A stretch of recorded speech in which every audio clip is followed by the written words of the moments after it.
We were really proud of our military. It was, and the people that maybe don't like us or want to play games with us, because I think that had you not had the situation in Afghanistan, I don't think Putin would have gone in.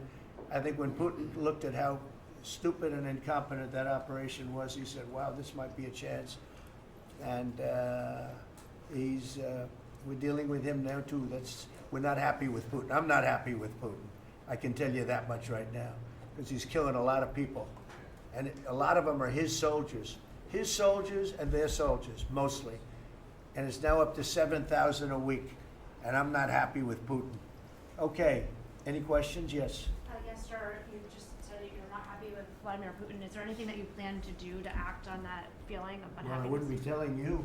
Don't we want to have a little surprise? You know, one of the things we did with the attack is that, and you asked that question, I didn't mean to be rude, but I'm in a rude because I'm looking at some of these crooked people up here, so I'm rude, but your question was asked very nicely.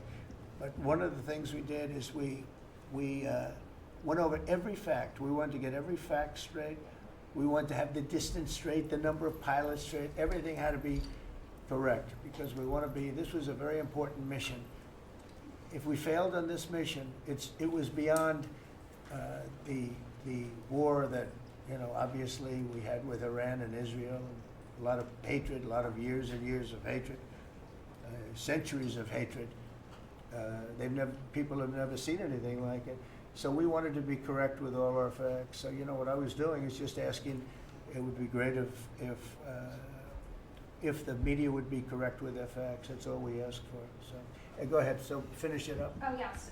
Just sort of turning back to Russia, if there's anything that you would signal about your displeasure with them. Well, look, I'm very unhappy with them.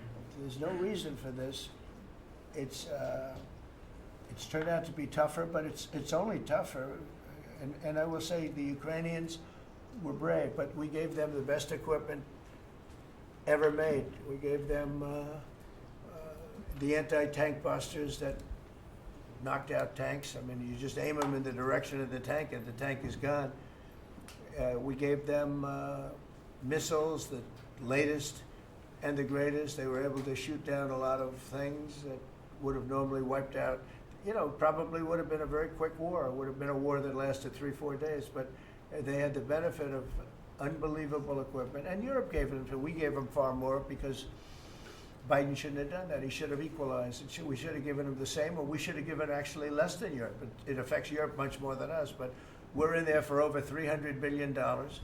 Europe's in there for over $100 billion, but still, Europe gave a lot. And I will say this, the Ukrainians, whether you think it's unfair that we gave all that money or not, they were very brave, because somebody had to operate that stuff. And a lot of people I know wouldn't be operating it. They wouldn't have the courage to do it. So they fought very bravely. But we gave them the best equipment in the world. We make the best military equipment by far. There's nobody close. You look at other equipment from other countries, it's not even close. That's why everybody wants to buy our equipment. And that's why we're going to step up these contractors now that make it, and they're brilliant, but they make it too slowly. And we have to step them up, Pete, and let them make it at a much higher rate. Unfortunately, we have to do that. But if you look at our Patriots, if you look at our Tomahawks, if you look at our, well, what we do with tanks is, you wouldn't want to be driving a tank. You would feel nice and secure, but they are javelins, they're called. And I gave them the javelins. Remember, they said Trump gave the javelins and Obama gave them sheets, right? They called Obama at that time. Barack Hussein Obama, if you haven't heard, did a terrible job. But that was a war that should have never happened, and a lot of people are dying, and it should end. And I don't know, we get a lot of bullshit thrown at us by Putin, for you want to know the truth. He's very nice all the time, but it turns out to be meaningless.